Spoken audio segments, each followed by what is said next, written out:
Hello everyone, welcome back to our channel Udaan. तो आज हम शुरू करेंगे part 2 chemical properties of acids. हमने कंप्लीट कर लिया था अपना पार्ट 1 जिसमें हमने बेसिक इंट्रोडक्शन किया था कि एसिड्स क्या होते हैं, बेसिस क्या होते हैं, इंडिकेटर्स क्या होते हैं और 3 टाइप्स के इंडिकेटर्स। तो आज हम पढ़ेंगे केमिकल प्रॉपर्टीज ऑफ एसिड। अगर आपने पार्ट 1 नहीं देखा है तो आप अभी जाकर हमारे डिस्क्रिप्शन बॉक्स में आप इस पार्ट 1 का लिंक दे रखा होगा, आप उसको क्लिक करें और आप देख सकते हैं। तो देखिए, chemical properties of acids. Chemical properties of acid का मतलब क्या है यहाँ पर कि हम एसिड की अलग अलग चीज़ों से रिएक्शन करा कर देखेंगे कि क्या होता है। फर्स्ट, अब इसमें 3 रिएक्शन है आपके। पहला है reaction of acid with metal. जब भी हम इसका मेटल्स कराएंगे, मेटल आपके कुछ भी हो सकते हैं, कॉपर, जिंक। सो जब भी आपका एसिड मेटल के साथ किसी मेटल रिएक्ट करेगा तो एक बनाएगा अपना सॉल्ट, जो कि किस में होगा, एक्वस फॉर्म में, और उसमें से क्या निकलेगी, हाइड्रोजन गैस। तो आपको ये बेसिक चीज़ आपको ज़रूर ही पता होनी चाहिए कि जब भी आपसे याद कर लीजिए चलिए कि जब भी आपका रिएक्शन एसिड का मेटल के साथ होगा तो आपका सॉल्ट और हाइड्रोजन गैस फॉर्म होगी। अब ये कैसे फॉर्म होगी, इसको आपकी एनसीईआरटी बुक में एक एक्टिविटी के थ्रू समझाया गया। आप अपनी बुक में ज़रूर देखिएगा, ये फिगर बनी हुई है और स्टेप्स लिखे हैं कि इसको कैसे फॉलो करना है। यहाँ मैंने फिगर बना दी है, मैं आपको स्टेप्स एक्सप्लेन करूँ कि उसमें क्या है। ठीक है, ये आपका टेस्ट ट्यूब है। इस टेस्ट ट्यूब के अंदर मैंने क्या लिया है आपको मैं डाइल्यूट सल्फ्यूरिक एसिड लिया। आप कोई भी एसिड ले सकते हैं, CH3COO है जिसे हम एसिटिक एसिड कहते हैं, HNO3HCl, कोई भी एसिड आप ले सकते हैं। आप इस एसिड के अंदर में जिंक ग्रैन्यूल्स डालें। जिंक क्या होता है, आपका मेटल होता है। अब ग्रैन्यूल्स छोटे छोटे जिंक, तो हमने तो छोटे जिंक पीसीज ऑफ जिंक को डाल दिए। तो हमने थोड़ी बार क्या नोटिस किया कि उसमें से क्या निकल रहा है। एक हमने देखा कि गैस और बबल्स निकल रही है। हमने इस गैस को इस डिलिवरी ट्यूब के थ्रू हमने पास कराया, और जब हमने पास कराया तो इसके अंदर हमने इस बीकर के अंदर हमने क्या रखा था, सोप सॉल्यूशन, और फिर इसमें से जो हाइड्रोजन गैस निकली उसके बने बबल्स। और जब उन बबल्स को हमने बर्निंग कैंडल्स के साथ लिफ्ट कराया तो हमने क्या देखा कि पॉप साउंड के साथ करके बर्न करें। तो पॉप साउंड आप सबको पता है कि हमारी केमिस्ट्री में ये चीज़ दे रखी है कि कोई भी गैस अगर पॉप साउंड का बर्न कर रही है तो फॉर श्योर वो कौन सी गैस होगी, आपकी हाइड्रोजन गैस होगी। अब आप लोग सोच रहे होंगे कि दीदी आपने ये क्यों कहा कि हमने सोप सॉल्यूशन लिया है। हमने सोप सॉल्यूशन इसलिए दिया है ताकि हम हाइड्रोजन गैस के क्या बना सकें, बबल्स बना सकें।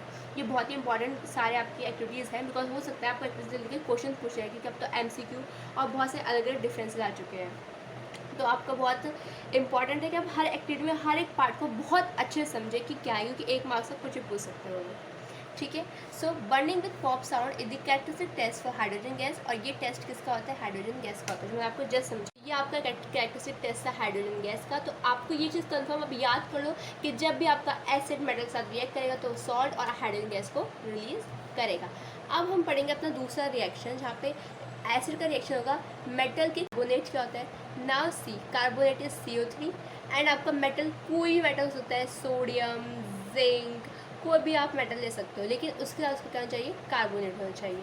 एंड इसी का सब पार्ट रिएक्शन है बाइकार्बोनेट या फिर हाइड्रोजन कार्बोनेट। यानी आप इसका क्या समझिए, carbonate CO3, hydrogen HCO3।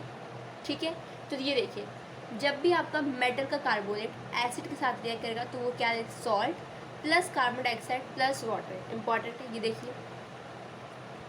And अब सोचोगे हमने सोडियम का क्या लिया, मेटल। अब ये एक्चुअली आपने क्लास 9 में पढ़ा हुआ है कि हम कैसे केमिकल फॉर्मूले बना रहे हैं कि आपका सोडियम का क्या होता है, केमिकल रिएक्शन वो 1 होता है, CO3 का 2 होता है, और आपने जब ऐसे किया फिर आपका HCl क्या था, आपका एसिड था, एसिड आपका HCl था। जब इसने डिस्प्लेस कर दिया आपके हाइड्रोजन को, क्या अपना है NaCl, उसमें से क्या निकला, कार्बन डाइऑक्साइड, और क्या निकला, वाटर। ठीक है, ऐसे आपका सोडियम कार्बोनेट है, आपको उसने दूसरा एसिड लिया है, हमने HCl के लिए हमने लिया है निट्रिक एसिड। तो दोबारा से हाइड्रोजन को डिस्प्लेस किया और Na2NO3 बनाया, जो कि एक सॉल्ट है। इसमें से क्या रिलीज हुआ, कार्बन डाइऑक्साइड, और क्या रिलीज हुआ, water.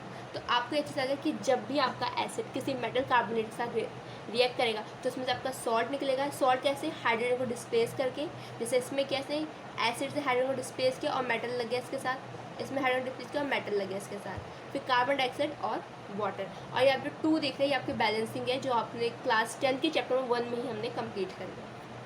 Now see bicarbonate and hydrogen carbonate क्या है कि जब भी आपका एसिड मेटल के हाइड्रोजन कार्बोनेट के साथ रिएक्ट करेगा तो वो भी सॉल्ट, कार्बन डाइऑक्साइड और वाटर निकालेगा। ये देखिए, हमने इस बार एसिड क्या लिया, H2SO4। ठीक है, अलग अलग एसिड के लिए आपको एग्जाम्पल है कि आप कोई भी एसिड ले सकते हो। ठीक, मेटल हाइड्रोजन कार्बोनेट में देखिए Na क्या है, मेटल, HCO3 इज और हाइड्रोजन कार्बोनेट। तो क्या हो जाएगा आपका NaCl, एक्सक्यूज़ मी, इसको आप H2SO4 का आप HCl कर लीजिए, क्योंकि यहाँ पे रिएक्शन इसी के थ्रू है। ये देखिए H2SO4 के हमने यहाँ पे NaCl कर लिया, क्योंकि यहाँ का रिएक्शन कुछ ऐसा ही, शायद मेरे से गलती हो गई थी। तो आप ये देखिए, जब आपका HCl NaCO के साथ रिएक्ट करेगा तो आपको क्या बनेगा, NaCl CO2 प्लस H2O, ठीक है। तो अभी हम जो रिएक्शन अभी हमने देखी है उसमें हमें याद रखा CO2 गैस के लिए। जैसे हमने यहाँ पे H2 गैस का कन्फर्मेशन आता है, तो हमें किसी CO2 गैस है, तो इसकी कन्फर्मेशन देखिए कि यहाँ पे जब हमने सोडियम कार्बोनेट और डाइसल्फ्यूरिक एसिड को हमने मिक्स किया था, तो उसमें से क्या रिलीज हुई थी, आपकी कार्बन डाइऑक्साइड गैस। और जब हमने ब्लड ट्यूब के थ्रू उसको पास कराया एक टेस्ट ट्यूब के अंदर, जिसके अंदर ऑलरेडी क्या था, कैल्शियम हाइड्रोक्साइड, जो कि कौन से कलर का होता है आपका कैल्शियम हाइड्रोक्साइड, ये आपका एक्चुअली कैल्शियम हाइड्रोक्साइड का लाइम वाटर होता है। और जब इसमें से आपका कार्बन डाइऑक्साइड पास किया, तो ये जो लाइम वाटर था आपका क्यू टर्न, ये किस में टर्न हो गया, आपका मिल्की। और ये होता है characteristic test for hydrogen gas, कि अगर आप लाइम वाटर के अंदर आप कार्बन डाइऑक्साइड गैस पास कर रहे हैं, तो वो किस में टर्न हो जाएगा, वो मिल्की अपीयरेंस में टर्न हो जाएगा, क्योंकि लाइम वाटर एक्चुअली में कैसा होता है, ट्रांसपेरेंट होता है। Let me read out the following sentences for you and then I will explain you. Carbon dioxide turns lime water milky when pass through it, कि कार्बन डाइऑक्साइड क्या करेगा, lime water को मिल्की में convert कर देगा जब उसे pass करेगा। This is the characteristic test for carbon dioxide gas, ठीक है।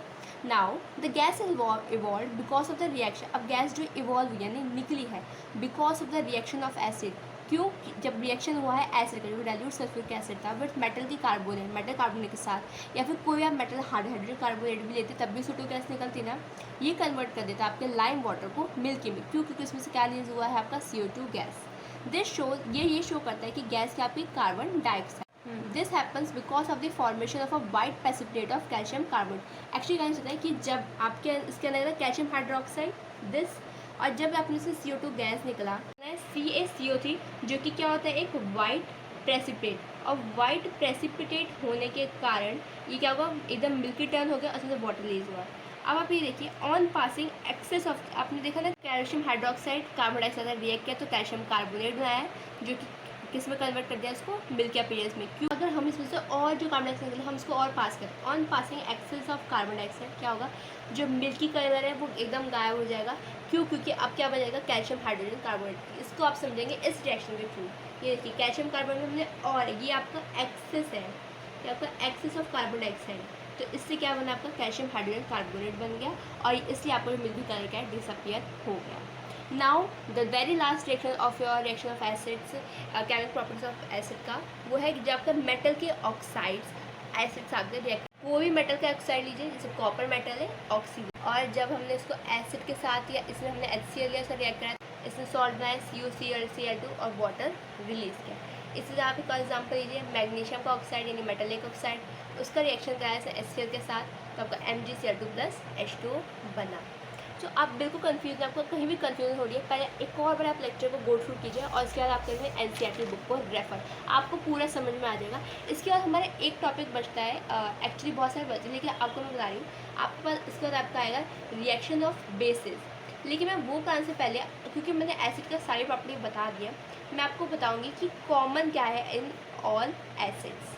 तो हमारा पैटर्न कुछ ऐसे चलेगा, उसके बाद रिएक्शन ऑफ बेसिस पढ़ेंगे हम, उसके लिए कॉमन क्या है इन ऑल बेसिस, इसके बाद हम पढ़ेंगे आपके pH, जो भी pH उनके एवरीडे यूजेस है, और उसके बाद हम पढ़ेंगे आपके फैमिली ऑफ सॉल्ट्स। तो ये हमारा रूट रहेगा पढ़ने का।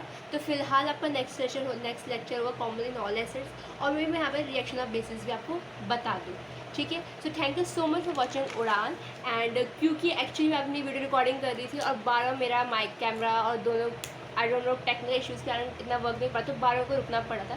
तो आपको कोई भी प्रॉब्लम हुई तो we are so sorry, next time हम इसका ध्यान रखेंगे। तो थैंक यू सो मच।